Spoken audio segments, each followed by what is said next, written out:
Hola, soy Deneb Esparza Mendoza, doctoranda del posgrado Derecho Constitucional y Amparo en la Universidad Virtual del Estado de Michoacán. A través de este video te voy a explicar la estructura de mi trabajo de investigación con los cambios y ajustes realizados con base en las sugerencias efectuadas por mi tutor, Dr. Rodrigo Loza Díaz, y por mis compañeros. En un primer momento, te explicaré el conjunto de situaciones o circunstancias que se generan en torno al tema de estudio, que en el caso lo es el acoso judicial como violencia de género en la familia. Y posteriormente, te expondré cada uno de los capítulos del trabajo de investigación, haciendo una breve referencia de los objetivos más sobresalientes de cada capítulo bajo un esquema de introducción, desarrollo y conclusión. Te platico que el título de mi trabajo de investigación es El acoso judicial como violencia de género en la familia, la necesidad de su reconocimiento expreso en la legislación federal mexicana para garantizar el derecho humano a una vida libre de violencia de género. ¿Cuál es el conjunto de situaciones o circunstancias que se generan en torno de este tema? De manera breve, te comparto que el acoso judicial es una nueva forma de violencia de género que están sufriendo las mujeres en la familia, siendo el agresor principalmente la pareja o la expareja. Esta forma de violencia consiste en el uso indiscriminado y excesivo de los mecanismos legales por parte del agresor, con la finalidad de desgastar a la mujer anímica, emocional y económicamente, a fin de que ella ceda a las pretensiones del agresor, que muchas veces son incluso ajenas a los procedimientos instaurados. El acoso judicial en el ámbito familiar no se encuentra reconocido expresamente como un tipo de violencia de género. No se define ni se describe en alguna de las 4 leyes federales en materia de violencia y discriminación. El filósofo George Steiner señalaba que aquello que no se menciona no existe. Esta frase permite comprender que la imprevisión legislativa del acoso judicial en la familia muy probablemente impacta de forma negativa en la prevención, atención a las víctimas, sanción y erradicación de este tipo de violencia contra las mujeres,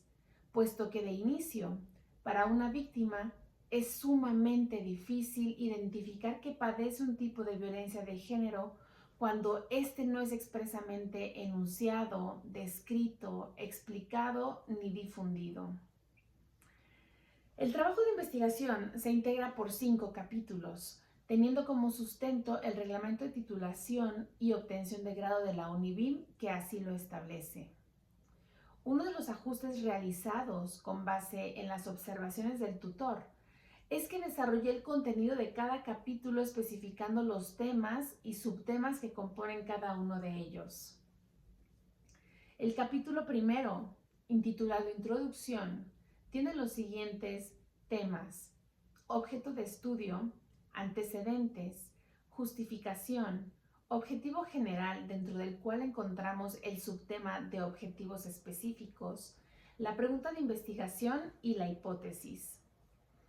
En este capítulo podrás advertir que el objetivo general de la investigación es examinar con perspectiva de género si el reconocimiento expreso legislativo del acoso judicial como violencia de género en el ámbito familiar impacta favorablemente en la identificación, difusión, prevención, atención, sanción y erradicación de esta forma de violencia. Se pretende alcanzar este objetivo a través de 3 objetivos específicos. Determinar si el acoso judicial en el ámbito familiar constituye una forma de violencia de género. Identificar las características del acoso judicial como violencia de género a través del análisis de casos y analizar la viabilidad del reconocimiento expreso en la legislación federal mexicana del acoso judicial en el ámbito familiar como garantía del derecho humano a una vida libre de violencia. En En el capítulo 2 de la investigación, denominado marco teórico, presento a profundidad los hallazgos más importantes que se tienen al momento sobre el tema de la tesis. Para este efecto, hago un análisis pormenorizado del derecho a una vida libre de violencia en el marco normativo internacional, así como en la normativa federal y en la jurisprudencia mexicana en materia de violencia y discriminación en contra de la mujer, así como del derecho de acceso a la jurisdicción. Para una mejor comprensión, te comparto los temas y subtemas que integran este capítulo. El primer tema que integra el capítulo del marco teórico es normativa y estándares internacionales sobre el derecho a una vida libre de violencia vinculatorios para el Estado mexicano. Dentro de este apartado encontramos el subtema intitulado El derecho a una vida libre de violencia en el Sistema Universal de Protección de Derechos Humanos, dentro del cual se analizarán el Pacto Internacional de Derechos Civiles y Políticos, la Convención sobre la Eliminación de todas las formas de discriminación contra la mujer, conocida como CEDAW, la Recomendación General número 19 sobre la violencia contra la mujer del Comité para la Eliminación de la Discriminación contra la Mujer, así como la Recomendación General número 33 sobre el acceso de las mujeres a la justicia del Comité para la Eliminación de la Discriminación contra la Mujer. Otro tema que encontramos es el derecho a una vida libre de violencia en el Sistema Interamericano de Protección de Derechos Humanos. Aquí analizaremos dos instrumentos: la Convención Interamericana para prevenir, sancionar y erradicar la violencia contra la mujer, conocida como Convención de Belém do Pará, así como el segundo informe de seguimiento a la implementación de las recomendaciones del Comité de Expertas del Mecanismo de Seguimiento de la citada Convención.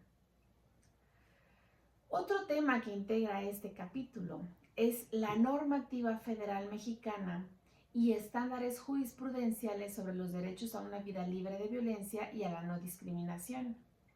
En este apartado analizaremos la Constitución Política de los Estados Unidos Mexicanos, la Ley General de Acceso de las Mujeres a una Vida Libre de Violencia, la Ley General para la Prevención Social de la Violencia y de la Delincuencia, la Ley Federal para prevenir y eliminar la discriminación, la Ley General para la Igualdad entre Mujeres y Hombres, así como la jurisprudencia de la Suprema Corte de Justicia de la Nación sobre los derechos a una vida libre de violencia y a la no discriminación. Otro apartado que encontramos en el capítulo segundo son los fundamentos doctrinales, legales y jurisprudenciales de la violencia de género en México, así como los fundamentos también doctrinales, legales y jurisprudenciales del derecho de acceso a la justicia. También encontramos un último apartado intitulado Antecedentes del acoso judicial. En este tema se analizarán el acoso judicial en el ámbito periodístico y el acoso judicial en el contexto familiar, dentro del cual se hará un análisis del caso de Perú. Esto es, se examina el informe que el Estado peruano emitió en 2021, particularmente a través de la Defensoría del Pueblo de Lima, Perú, intitulado Violencia contra las Mujeres, cuando las herramientas judiciales son utilizadas indebidamente por los agresores. En el capítulo tercero del trabajo de investigación intitulado Método, podemos encontrar los apartados siguientes: metodología, enfoque, alcance, diseño de la investigación, variables y o categorías, el universo, las técnicas e instrumentos de recolección de información, los procedimientos y la estrategia de análisis de datos. En resumen, en mi investigación empleé un enfoque mixto, esto es tanto cualitativo como cuantitativo, así como el método inductivo-deductivo. Se utiliza un enfoque cualitativo para determinar que el acoso judicial en el ámbito familiar es una forma de violencia de género y para analizar la viabilidad de su reconocimiento expreso en la legislación mexicana. Asimismo, se emplean las técnicas de investigación documental, el análisis de un caso de acoso judicial y la entrevista a una víctima de esta forma de violencia. Los resultados son tratados con el método deductivo por cuanto hace a la revisión documental e inductivo en tratándose del análisis de caso y de la entrevista. La investigación también tiene un enfoque cuantitativo, pues se practicarán encuestas que tienen como objetivo principal sondear en la población mexicana si conocen qué es el acoso judicial y si lo identifican como una forma de violencia de género. En el capítulo 4 de la tesis doctoral, se realiza la descripción e interpretación de los resultados obtenidos a partir de la información y datos recopilados. Particularmente, se analiza la entrevista a una mujer víctima de acoso judicial por más de 12 años a mano de su expareja y padre de su hija.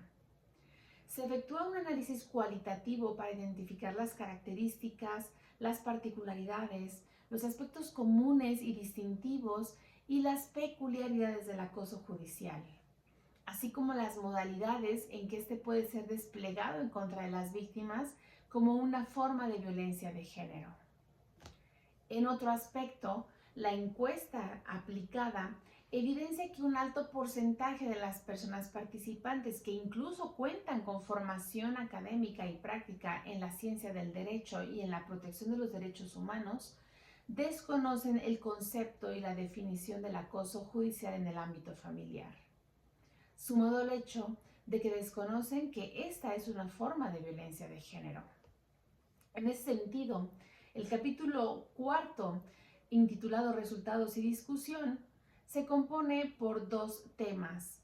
descripción e interpretación de los resultados y la discusión de los resultados, dentro del cual encontramos dos subtemas: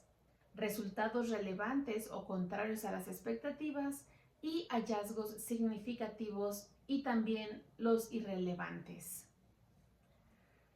Finalmente, en el capítulo 5 de la investigación, denominado Conclusiones, se integra de dos apartados: la síntesis del trabajo y las prospectivas. En este capítulo se mencionan los hallazgos más importantes que impactaron el estudio. Se describen los resultados y se mencionan las recomendaciones y las propuestas que derivan de la investigación. Brevemente te enuncio las siguientes.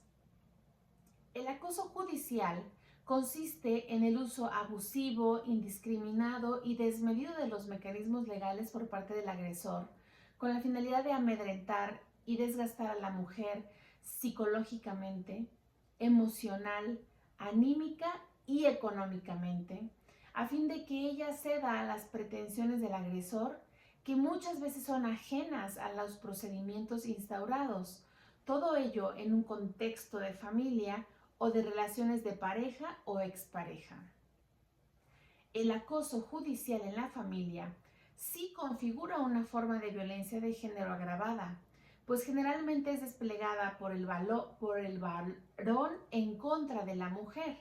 en un contexto de relación de pareja o de expareja en el que confluyen diferentes tipos de violencia, tales como la psicológica, la patrimonial, la económica e incluso la violencia vicaria.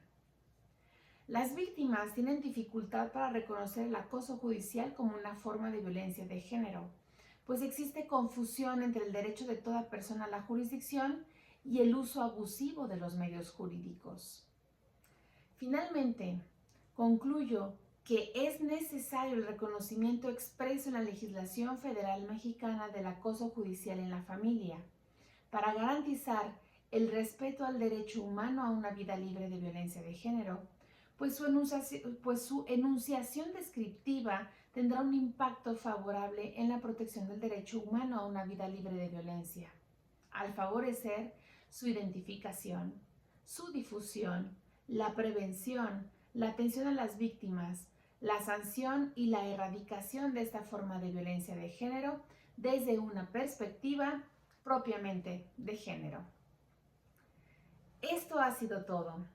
Quedo en espera de tu retroalimentación, de tus observaciones y de tu crítica constructiva, que me permitan ofrecer un trabajo con mayor excelencia y técnica científica. Saludos.